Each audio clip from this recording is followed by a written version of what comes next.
Kung hindi ako yung unang taong i-message mo pag gising mo sa umaga, ayoko niyan. Kung hindi mo ako kakamustahin kung okay lang ba ako, kung kamusta yung araw ko, ayoko niyan. Kung hindi mo ako naiisip sa mga random things, kahit na mga maliliit na bagay na parang, uy, naaalala kita dito.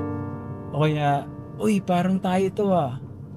Sigurado akong ayoko niyan. Kung hindi ka marunong may pag-communicate, hindi ako para sa'yo. Kung hindi ka willing mag-invest ng time and effort para mag-build ng strong and healthy relationship, huwag na lang. Kasi at this point in my life, kung hindi ka ready mag-sacrifice at magbigay ng oras at mag-effort para sa relationship at kahit sa possibility ng relationship, hindi kita kailangan sa buhay ko. Araw-araw akong bumabangon para mag-heal, para i-develop yung sarili ko at para maging better person. Kung ang intention mo ay sirain yun, huwag ka nalang pumasok sa buhay ko. Yung dating ako, for sure, susubukan kang ayusin, susubukan kang baguhin.